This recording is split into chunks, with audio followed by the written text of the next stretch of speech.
Hello friends, आज आपण differential equation या चॅप्टर वरती लेक्चर घेत आहोत. हे लेक्चर नंबर 52 आहे. In lecture number 51 we have seen what is meant by differential equation. Okay, how to find the order and degree of the differential equation, how differential equations are formed, created, okay, from the given equation of the function. Now today's topic is what? Today's topic is how to find the solution of differential equation. Okay. So first we see what is meant by solution of differential equation. See here, solution of differential equation, an equation independent variable y, independent variable y and independent variable x and independent variable x. Okay, satisfying the differential equation. Satisfying the differential equation. Okay, satisfying the differential equation is called solution. Is called solution. Okay, is called solution. Again, there are two types: general solution.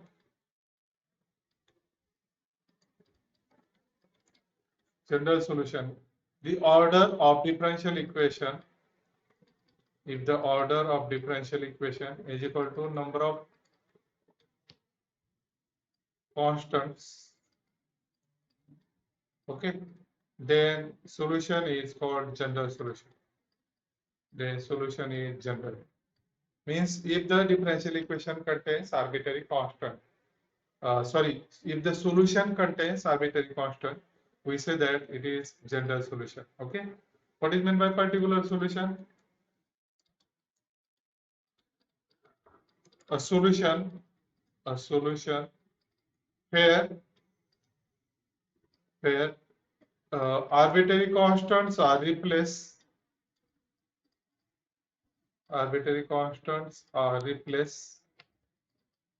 by by its particular values.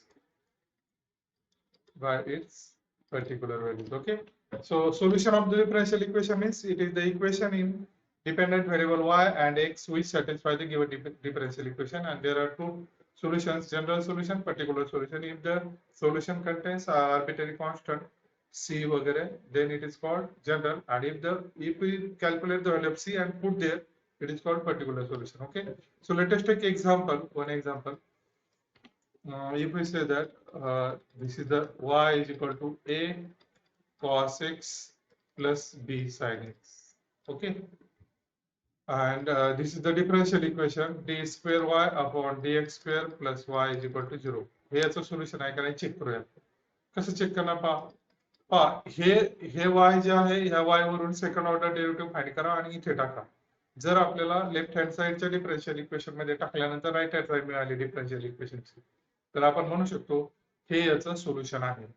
आता याच्यामध्ये arbitrary constant आहे ए आणि बी, so याला काय म्हणू शकतो आपण, हे काय आहे, जनरल सोल्युशन आहे. आणि इथं जर ए आणि बी च्या व्हॅल्यू कॅल्क्युलेट करून टाकलं तर त्याला काय म्हणायचं, पर्टिक्युलर सोल्युशन आहे.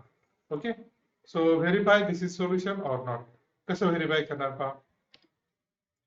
आपण काय करणार, सोल्युशन म्हणजे काय, एक एक्स आणि वाय मधलं इक्वेशन आहे ते काय करतंय, सॅटिस्फाय करतंय डिफरन्शियल इक्वेशन. सॅटिस्फाय करतंय म्हणजे काय, डिफरन्शियल इक्वेशनला टू साइड्स असतील, left hand side right hand side, आणि जर आपण लेफ्ट हँड साइड मध्ये टाकल्या दिलेल्या व्हॅल्यू त्या इक्वेशन वरून डिफरन्शियल इक्वेशन मध्ये जे पाहिजे second order derivative first order derivative find करून जर त्यात टाकलं आणि राईट हँड साइड मिळाली तर आपण त्याला काय म्हणतो, solution. Okay, so here so y is, let us check it, a cos x plus b sin x. Okay, if we find derivative, first order derivative, a बाहेर येईल, cos x चा derivative असेल minus sin x, b side ला येईल, sin x चा derivative असेल cos x. हे झालं याचं first order derivative. Okay, so if the second order derivative find केला आपण, याचं डेरिव्हेटिव्ह घेतलं परत याचं, तर a बाहेर येईल, मायनस a बाहेर येईल, sin x चा डेरिव्हेटिव्ह काय असेल, cos x असेल, प्लस b बाहेर येईल, cos x चा डेरिव्हेटिव्ह काय असेल, मायनस sin x असेल. म्हणजे सेकंड ऑर्डर डेरिव्हेटिव्ह काय आलं पहा, याची व्हॅल्यू आली minus A cos x plus minus B sine X minus B sine x. Okay, लक्षात. सो मग आता लेफ्ट हँड साइड मध्ये टाकूया. Left hand side of the differential equation काय? Left hand side of the differential equation D square Y upon D X square plus Y आहे. Okay, so what is this value? याची value ही टाकूया minus A cos X minus B sine x. ही आली याची value second ऑर्डरची. Y ची value काय? ही व्हॅल्यू पहा a cos x plus b sine x. Okay, जर याच्यात टाकलं तर ए कॉस एक्स एक प्लस मायनस गेट कॅन्सल आणि what is the remaining 0. Okay, so we get right hand side of the differential equation. आलं लक्षात? मग आपण इथे असं म्हणू शकतो. ओके, काय म्हणू शकतो? y is equal to a cos x plus b sine x is general solution of this differential equation d square y upon dx square plus y is equal to 0. Okay, लक्षात? Solution म्हणजे काय? Solution म्हणजे x आणि y मधलं equation जे ह्या differential इक्वेशनला satisfy करेल. सॅटिस्फाय करेल म्हणजे काय? दिलेल्या डिफरन्शियल इक्वेशन मध्ये dy by dx second order derivative जे आहे y आहे याच्या व्हॅल्यू टाकल्यानंतर आपल्याला लेफ्ट हँड साइड मध्ये ज्याच्या व्हॅल्यू टाकल्यानंतर राइट हँड साइड जर मिळाली डिफरन्शियल इक्वेशन सॅटिस्फाय होईल या y म्हणून याला म्हणायचं हे जनरल सोल्युशन. आता इथं जरी या आणि b च्या व्हॅल्यू मी फाइंड केल्या x आणि y ला कंडिशन देऊन आणि त्या जर इथं पुट केलं तर त्याला म्हणायचं पर्टिक्युलर सोल्युशन. आलं लक्षात? सोल्युशन म्हणजे काय? तर solution of the differential equation means it is the equation independent variable y independent variable x. Okay, satisfying the differential equation. Okay, आपण इथं पाहिलं हे याला सॅटिस्फाय करते. पहा या y वरून मी सेकंड ऑर्डर डेरिव्हेटिव्ह फाइंड केला आणि ह्या डिफरन्शियल इक्वेशनच्या लेफ्ट हँड साइड मध्ये टाकला त्याच्या जागी आणि y ची किंमत टाकली तर 0 मिळाले आपल्याला. राइट हँड साइड मिळाली म्हणजे डिफरन्शियल इक्वेशनच्या लेफ्ट हँड साइड मध्ये त्याच्या व्हॅल्यू टाकल्या दिलेल्या y वरून. ओके, आणि त्या जर राइट हँड साइड मिळालं तर त्याला काय म्हणायचं? Solution of the differential equation. ते त्याला सॅटिस्फाय करेल. आता आपल्याला काय करायचं? आपल्याला सोल्युशन फाइंड करायचं. आता आपल्याला डिफरन्शियल इक्वेशन दिलं जाईल आणि आपल्याला सोल्युशन फाइंड करायचं. ओके, तर आजचा आपला टॉपिक आहे solution of differential equation. Okay, solution of differential equation. आपल्याला आपल्या सिलेबस मध्ये 2 ते 3 मेथड आहेत. आपण 2 मेथड घेणार आहोत. पहिली मेथड आहे variable separable method. Variable separable method. How to find the solution using this method? Okay, how to find the solution of the differential equation using variable separable method. Let us see.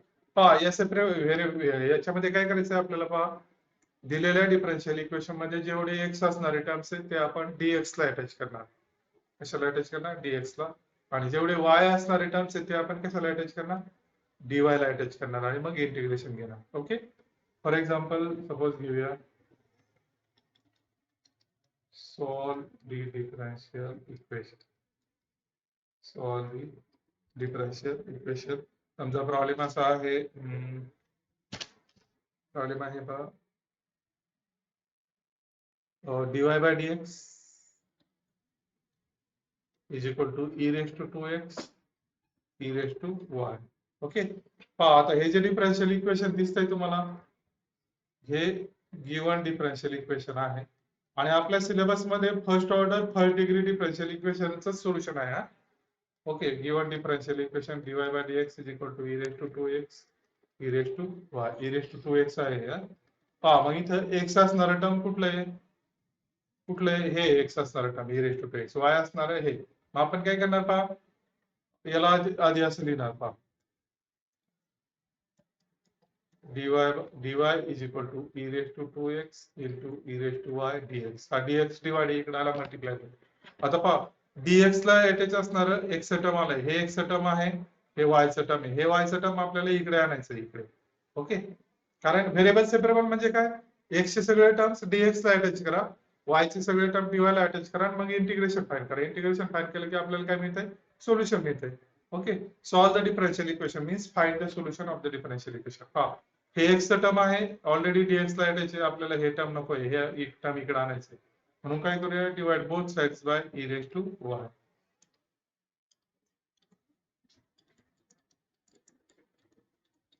Divide both sides by e raise to y. का divide केलं? कारण पहा इथं dx आहे, dx ला attach एक्सच term पाहिजे, वायचं term नकोय. हे वायचं टर्म dy ला अटॅच व्हायला पाहिजे, म्हणून इथून काढायचं, म्हणून आपण डिवाइड करूया both sides e raise to y. मग हे काय होईल, 1 upon e raise to y dy is equal to e raise to 2x e raise to y e raise to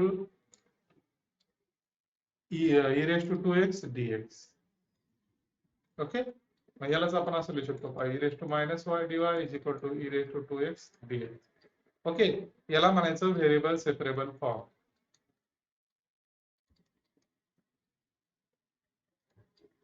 एकदा का व्हेरिएबल सेपरेबल मध्ये आलं की इंटिग्रेशन घ्यायचं, integrating both sides e raised to minus y dy integration of e raised to 2x dx. आणि integration घेतल्यानंतर जे solution मिळेल ते असेल आपलं solution of the differential. What is the integration of formula? Integration of e raised to x is e raised to x. त्यानुसार integration of e raised to y काय होईल, e raised to minus y होईल into derivative of -1 म्हणजे हे -1. Okay, e raised to 2x integration काय होईल, e raised to 2x होईल आणि इनटू डेरिव्हेटिव्ह ऑफ 2x काय होईल, 2x 2 होईल प्लस c. इंटिग्रेशन मुळे c आला ना तिथे. ओके, मग यालाच आपण काय म्हणू शकतो, -1 upon e raised to y हा -1 आणि हा e raised to -1 होता म्हणून खाली लिहिला. Okay, is equal to 2 e raised to 2x plus c. Okay, हे तुमचं आलं सोल्युशन, जनरल सोल्युशन. याच्यामध्ये c आलाय म्हणून हे काय आलं, जनरल सोल्युशन आलं. ओके, वाटल्यास याला आपण एका साईडला घेऊ शकतो, म्हणजे कसं लिहिता येईल पहा, 2 e raised to 2x plus 1 upon e raised to y plus c is equal to 0. हे मायनस होतं, या साईडला आलं. ओके, हे तुमचं जनरल सोल्युशन झालं, राईट. म्हणजे व्हेरिएबल सेपरेबल म्हणजे काय करायचं आपल्याला, इथे सॉल्व्ह करायचं म्हणजे डिफरन्शियल इक्वेशनचं सोल्युशन फाइंड करायचं. सोल्युशन म्हणजे काय, एक्स आणि वाय मध्ये असणारं इक्वेशन फाइंड करायचं, जे असं इक्वेशन जे डिफरन्शियल इक्वेशनला सॅटिस्फाय करेल. ओके, मग आपण काय केलं, पहिली मेथड काय, variable separable method. Variable separable method केव्हा अप्लाय करायची, पहा दिलेले डिफरन्शियल इक्वेशन पहा, त्याच्यामध्ये जर तुम्हाला एक्स आणि वाय चे टर्म सेपरेट काढता येत असतील करा, आणि एक्स चे टर्म सगळे dy ला अटॅच, एक्स चे टर्म सगळे dx ला अटॅच व्हायला पाहिजे, y चे टर्म सगळे dy ला अटॅच व्हायला पाहिजे. ते जर झाले तर त्याला म्हणायचं व्हेरिएबल सेपरेबल. आणि एकदा का व्हेरिएबल सेपरेबल मध्ये कन्वर्ट झालं की त्यानंतर काय करायचं, इंटिग्रेशन घ्यायचं. इंटिग्रेशन घेतलं की आपल्याला काय मिळणार आहे, जे इक्वेशन राहील त्याला म्हणायचं solution of the differential equation. हे आलं solution of the differential equation. मग हे जनरल आहे का पर्टिक्युलर आहे, पहा याच्यामध्ये सी दिसतोय. ओके, सी आहे त्यामुळे हे कुठलं आहे, जनरल सोल्युशन. ओके, क्वेश्चन जर विचारला पर्टिक्युलर सोल्युशन फाइंड करा तरच करायचं, नुसतं सॉल्व्ह म्हटलं तर आपल्याला काय फाइंड करायचं, जनरल सोल्युशन फाइंड करायचं. आणि त्याच्यामध्ये जर सॉल्व्ह करताना जर एक्स आणि वाय च्या कंडिशन दिल्या, x is equal to a, y is equal to 0, तर मग त्याच्यावरून पर्टिक्युलर सोल्युशन फाइंड करायचं. ते कसं फाइंड करायचं, आधी जनरल सोल्युशन फाइंड करायचं, दिलेले एक्स आणि वाय च्या व्हॅल्यू पुट करायचं, सी फाइंड करायचं आणि आलेली सी ची व्हॅल्यू परत टाकायची, त्याला म्हणायचं पर्टिक्युलर सोल्युशन. आता इथं फक्त सॉल्व्ह म्हटलंय म्हणजे जनरल सोल्युशन फाइंड करायचं, आणि इथं एक्स आणि वाय च्या व्हॅल्यू दिलेल्या नाही म्हणजे फक्त जनरल सोल्युशन. आता इथं जर म्हणलं असतं solve x is equal to 0, y is equal to 1, मग आपल्याला त्याच्यावरून पर्टिक्युलर सोल्युशन फाइंड करावं लागलं असतं. कसं, हे जनरल सोल्युशन मध्ये एक्स आणि वाय च्या व्हॅल्यू टाकायच्या, सी फाइंड करायचा, आलेली सी ची व्हॅल्यू याच्यात टाकायची, जे सोल्युशन मिळेल ते पर्टिक्युलर सोल्युशन. ओके, घेऊया अजून एक एक्झाम्पल व्हेरिएबल सेपरेबल वरती. व्हेरिएबल सेपरेबल फॉर्म म्हणजे काय, एक्स असणारे सगळे टर्म्स dx ला अटॅच करायचे, y असणारे सगळे टर्म dy ला अटॅच करायचे. पण ते अटॅच करताना, इकडून तिकडे ट्रान्सफर करताना डिवाइड मल्टिप्लाइड काय करायचं ते करायचं. ओके, एक्झाम्पल घेऊया दुसरं, solve the differential equation.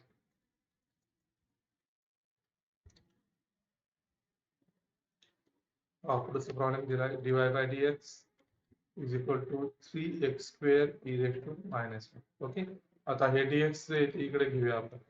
So we can write like this, 3x square e raised to -y dx. हा dx डिवाइड होतं, इकडे आलं मल्टिप्लाइड झालं. ओके, आता पहा हे x चं टर्म हे dx ला अटॅच आहे, याचा काही प्रॉब्लेम नाही. आता हे जे टर्म आहे हे y चं टर्म आहे, आपल्याला इकडे घ्यायचं, म्हणून divide both sides, divide both sides bye e raised to -y. मग e raised to -y ने जर डिवाइड केलं दोन्ही साइडला तर इकडचं कॅन्सल होईल, इकडे येईल फक्त 3x स्क्वेअर dx. म्हणजे त्याला आपण असं लिहू शकतो e raised to y dy is equal to 3x square dx. पहा या डिफरन्शियल इक्वेशन मधले एक्स चे टर्म dx ला अटॅच झाले, या डिफरन्शियल इक्वेशन मधले y चे टर्म dy ला अटॅच झाले. ओके, म्हणजे हे झालं variable separable form. Variable separable form, variable separable form नावातच आहे त्याच्या. व्हेरिएबल सेपरेट करायचं आपल्याला. एक्स व्हेरिएबल dx ला अटॅच करायचा, y व्हेरिएबल असणारे टर्म y ला dy ला अटॅच करायचे. Variable separable form. एकदा का व्हेरिएबल सेपरेबल मध्ये आलं की काय पुढची स्टेप, इंटिग्रेशन घ्यायचं. Integrating e raised to y dy is equal to integrating 3 raised to x dx. Okay, e raised to y चं इंटिग्रेशन काय ना, e raised to y ना 3 बाहेर घेतला, integration of x square dx. Okay, मग हे काय ना e raised to y 3x cube by 3 plus हे काय आलं, इंटिग्रेशन आलं x square. Okay, x square चं इंटिग्रेशन x cube by 3 इंटिग्रेशनचा फॉर्म्युला वापर. 3 3 कॅन्सल होईल, म्हणजे हे काय आलं पहा, e raised to y is equal to x cube plus c. हे आलं तुमचं जनरल सोल्युशन, कारण याच्यामध्ये सी लक्षात. Just simple. तर आपल्याला काय करायचं, व्हेरिएबल सेपरेबल मध्ये एक्स असणारे सगळे टर्म dx ला अटॅच करायचे, y असणारे सगळे टर्म dy ला अटॅच करायचे आणि मग इंटिग्रेशन घ्यायचं. Okay, next.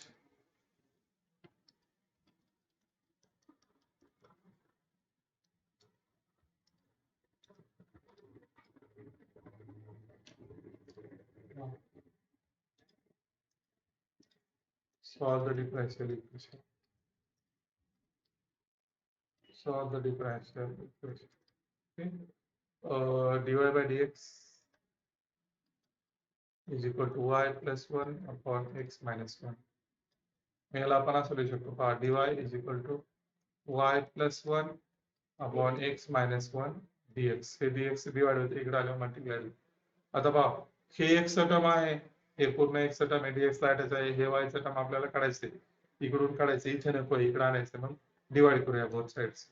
Okay, divide both sides by y plus 1. का डिवाइड केलं, कारण हे नको, इथं y चा टर्म आहे ना, दिवाला अटॅच पाहिजे. हे x टर्म इकडे राहिलं चालतंय. मग डिवाइड केलं तर हे काय, 1 upon y plus 1 dy.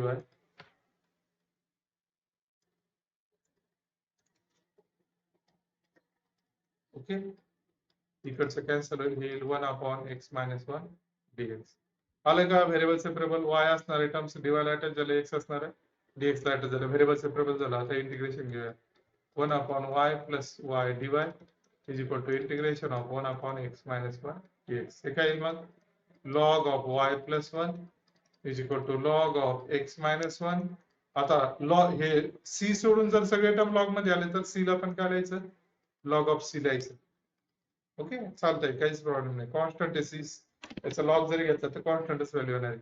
फक्त कधी घ्यायचं हे log of c, जर c सोडून बाकीची जर सगळ्यांचे इंटिग्रेशन लॉग मध्ये आले तर c ला लॉग मध्ये लिहायचं. मग आता हे जर इकडे आणलं तर काय, log of y plus 1 minus log of x minus 1 is equal to काय होईल, log of c होईल.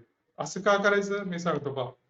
कारण log of a minus log of b असेल तर हे काय होतं, log of a upon b होतं. म्हणजे हे काय झालं, log of y plus 1 upon x minus 1 is equal to log of c. म्हणून इथं log येते, म्हणून इथं log यायचं c ला. ओके, आता दोन्ही साइडचा आपण log कॅन्सल करू शकतो, म्हणजे आलं काय solution, y plus 1 upon x minus 1 is equal to c. हे आलं तुमचं जनरल सोल्युशन. याच्यामध्ये c आहे ना, मग याला म्हणायचं general solution.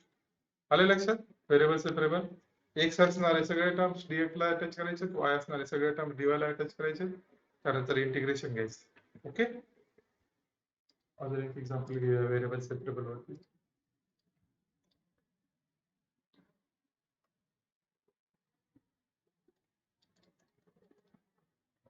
Solve the differential equation.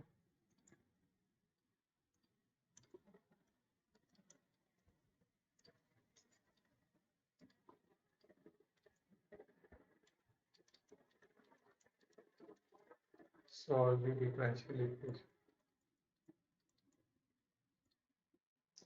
काय पहा, dy by dx is equal to, आता असा प्रॉब्लेम आहे. हे पहा, e raised to x plus y dx plus e raised to 2y minus x dy is equal to 0. हे differential equation दिलेलं आहे पहा. given differential equation काय, e raised to x plus y dx plus e raised to 2y minus x dy is equal to 0. पहा याला आपण असं लिहू शकतो पहा e raised to x into e raised to y dx plus e raised to 2y e raised to minus x dy is equal to 0. कारण पहा base समान असेल तर पॉवरची ऍडिशन होते. इथे आता बेस समान आहे, पॉवरची ऍडिशन आहे म्हणून त्याला आपण सेपरेट असं लिहू शकतो. ओके, आता पहा इथे हे x चं टर्म आहे, हे y चं टर्म आहे, dx ला अटॅच आहे. म्हणजे इथे dx ला अटॅच असणार आहे, हे y चं टर्म इथून नकोय आपल्याला. हे dy आहे, इथं हे x चं टर्म आहे, हे इथं नकोय आपल्याला. राईट, जे जिथून नकोय ते दोन्ही एकत्र करायचे आणि दोन्ही साईडला डिवाइड करून टाकायचे. पहा हे dx चं टर्म आहे, इथं e raised to y चं टर्म नकोय आपल्याला व्हेरिएबल सेपरेबल करण्यासाठी. हे dy चं टर्म आहे, इथं e raised to x minus x चं टर्म नकोय आपल्याला. राईट, व्हेरिएबल सेपरेबल करण्यासाठी. म्हणून मग काय करूया, डिवाइड बोथ साइड्स. जे जिथून नको ना ते सगळे एकत्र करायचे आणि त्यांनी दोन्ही साइडला डिवाइड करायचे. Divide both sides bye e raised to y e raised to minus x. मग याला काय होईल, e raised to x e raised to y upon e raised to y e raised to minus x dx plus e raised to 2y e raised to minus x upon e raised to y e raised to minus x dx dy is equal to 0 ला divide केलं तर 0 येणार. मग इथून काय cancel होईल बा, e raised to y cancel होईल, e raised to x आणि हा मायनस x वरती जाईल, हा x होईल dx. ओके, हे इथून काय कॅन्सल होईल, e raised to minus x cancel होईल, हा e raised to 2y होईल आणि हा e raised to minus y होईल. dy is equal to 0. कारण वरती गेला की पॉवरचं साइन बदलतं. राईट, हे मायनस x प्लस x झालं, e raised to y चं मायनस. आता हे काय होईल, e raised to x plus x 2x होईल dx. ओके, आणि हे e raised to y dy होईल. का, कारण बेस समान आहे म्हणजे हे 2y मायनस y होईल, ऍडिशन होईल याची, म्हणजे y राहील, हे x प्लस x 2x. हे झालं आता व्हेरिएबल सेपरेबल. आता काय करायचं, इंटिग्रेशन घ्यायचं आपल्याला. Okay, so integration of e raised to 2x dx plus integration of e raised to y dy is equal to integration of 0 is 0.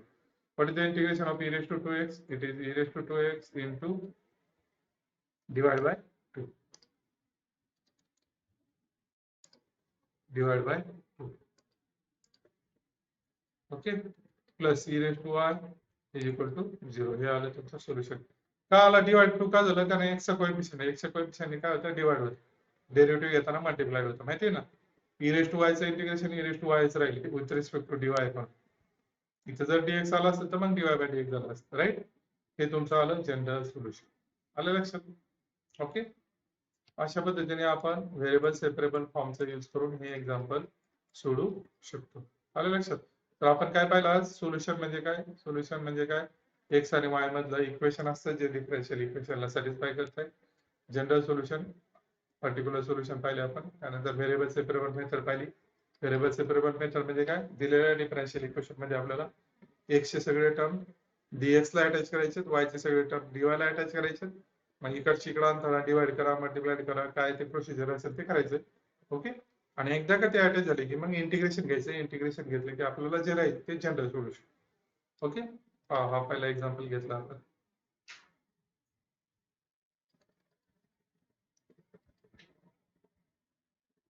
Okay, actually हा जो प्रॉब्लेम आहे, हा प्रॉब्लेम इथे काय होईल, मल्टिप्लाय होणार नाही, ते तिथे काय होईल, डिवाइड होईल. हा प्रॉब्लेम करेक्शन दे.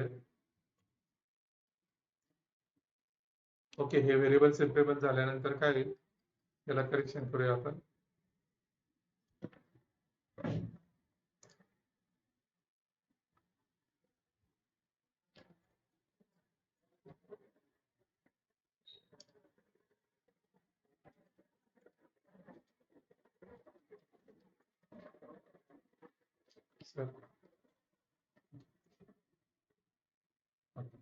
हा प्रॉब्लेम आहे पहा, याला करेक्शन होईल कसं पहा. इंटिग्रेशन घेतल्यानंतर काय होईल पहा,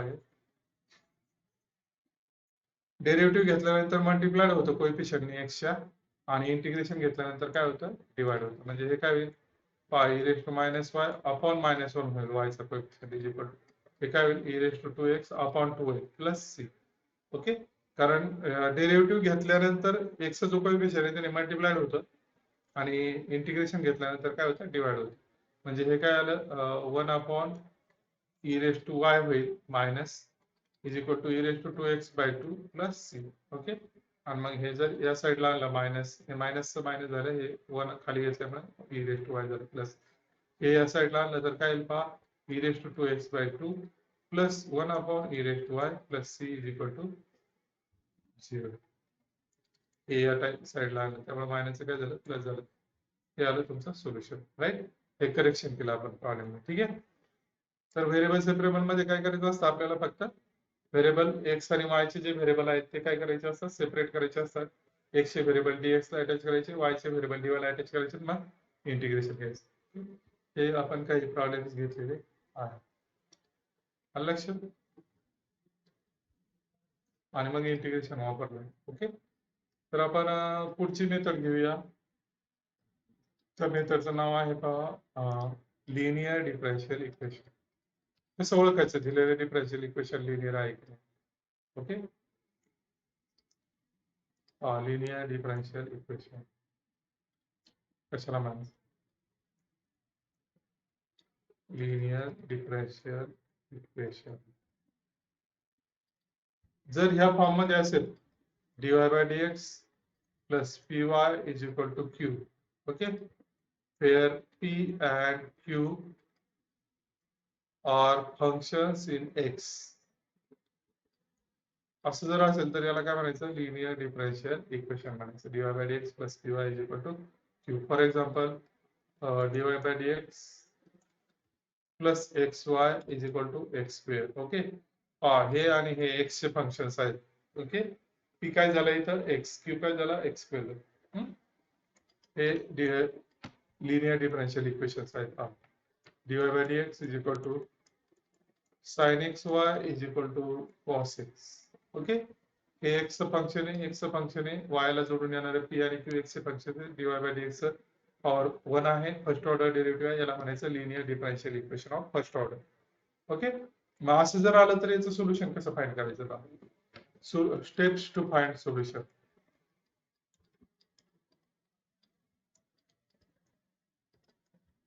Steps to find the linear solution. Okay. पहले सगळ्यात अगोदर find p and q. Okay. By comparing given differential equation with this dy by dx plus py is equal to ph. या इक्वेशनशी कंपेअर करून p आणि q फाइंड करा पहिले. Okay. जसं की इथे p काय होता x, q काय होता x स्क्वेअर. या एक्झाम्पल मध्ये p काय होता sin x, q काय होता cos x. याच्याशी कंपेअर केलेलं. ओके. त्यानंतर काय, त्यानंतर find integrating factor. Find integrating factor त्याला IF म्हणतात. तो कसा फाइंड करायचा पहा e raised to integration of p dx. Okay. हा जो p आहे इथं फाइंड केलेला ते e raised to p चं इंटिग्रेशन घ्यायचं, e raised to च्या डॉक्टर द्यायचं. ओके. त्याच्यामध्ये हा फॉर्म्युला यूज होऊ शकतो पहा e raised to log of x असेल तर हे काय राहतं x राहतं. e आहे e च्या डॉक्टर लॉग आलं त्याच्या पुढे जे राहील ते x राहतं डायरेक्ट. मग त्याचं तुम्हाला IF फाइंड करताना हा फॉर्म्युला यूज होऊ शकतो. ओके. तर IF म्हणजे काय इंटिग्रेटिंग फॅक्टर. तो कसा फाइंड करायचा e raised to integration of p dx. आणि त्यानंतर सोल्युशन कसं फाइंड करायचं. Solution is given by y into IF. ही जी IF ची व्हॅल्यू आली इथली ही व्हॅल्यू ही इथे घ्यायची. y into IF is equal to integration of q IF dx plus c. हा q घ्यायचा हा इथला, त्यानंतर हा IF घ्यायचा, याचं इंटिग्रेशन फाइंड करायचं, मग सोल्युशन फाइंड करायचं. हे तुमचं सोल्युशन मिळेल. Okay. Solution of the linear differential equation. आलं लक्षात. सगळ्यात आधी दिलेलं डिफरन्शियल इक्वेशन लिनियर आहे का नाही कसं ओळखायचं. या फॉर्म मध्ये पाहिजे dy by dx पाहिजे. dy by dx ला काहीच जोडू नको. त्यानंतर प्लस y असायला हवं. y ला जोडून x फंक्शन आलं तरी चालेल आणि इक्वल टू राईट हँड साइडला x फंक्शन आलं तरी चालेल. असं आलं तर त्याला काय म्हणायचं लिनियर डिफरन्शियल इक्वेशन. मग त्याच्यावरून याच्याशी कंपेअर करून x आणि p आणि q फाइंड करा. p आणि q फाइंड केल्यानंतर काय फाइंड करा IF फाइंड करा. IF म्हणजे IF चा फॉर्म्युला काय इंटिग्रेटिंग फॅक्टरचा फॉर्म्युला काय e raised to integration of p dx. p कुठून घ्यायचा तुम्ही कंपेअर केल्यानंतर p मिळेल तुम्हाला पाहिजे. ओके. IF फाइंड केल्यानंतर मग सोल्युशन इज गिवन बाय. आणि IF फाइंड करत असताना हा तुम्हाला फॉर्म्युला यूज होईल पहा e raised to log of x असेल तर x होईल. किंवा असं जर आलं IF फाइंड करत असताना समजा असं आलं e raised to log of sin x तर काय राहील इथं साइन एक्स राहील. थोडक्यात ई रेस टू लॉग आला आणि इथं जे काय राहील हे फंक्शन ते डायरेक्टली येतं याचं सिम्प्लिफिकेशन. ओके, हा फॉर्म्युला तुम्हाला यूज होऊ शकतो आय एफ फाइंड करताना. एकदा काय फाइंड केलं की मग solution is given by y into I F is equal to integration of Q I F dx plus c. Okay, अशा पद्धतीने या लेक्चर मध्ये आपण काय काय पाहिलं. What is mean by solution of differential equation. Okay, solution of differential equation म्हणजे काय हे पाहिलं. त्यानंतर एखादं सोल्युशन दिलं तर ते व्हेरीफाय कसं करायचं ते पाहिलं. त्यानंतर सोल्युशन फाइंड करण्याच्या पद्धती पाहिल्या आपण. पहिली पद्धत आहे व्हेरिएबल सेपरेबल आणि दुसरी आहे linear differential equation. Linear differential equation वरती प्रॉब्लेम घेतलेले नाही आपण, ते पुढच्या लेक्चरला घेऊया. या लेक्चर मध्ये काय घेतलं आपण, व्हेरिएबल सेपरेबल मेथडचा यूज करून कसा दिलेल्या डिफरन्शियल इक्वेशनचं सोल्युशन फाइंड करायचं. ओके, एक्स चे सगळे टर्म डीएक्स ला अटॅच करायचे, वाय चे सगळे टर्म डीवाय ला अटॅच करायचे, इंटिग्रेशन करायचे. That is simple technique. लक्षात, डिफरन्शियल इक्वेशन मध्ये तुम्हाला इंटिग्रेशन डेरिव्हेटिव्ह दोन्ही वापरावं लागतं. ओके, तर थांबूया. पुढच्या लेक्चरला आपण घेऊया solution of linear differential equation. Okay, thank you.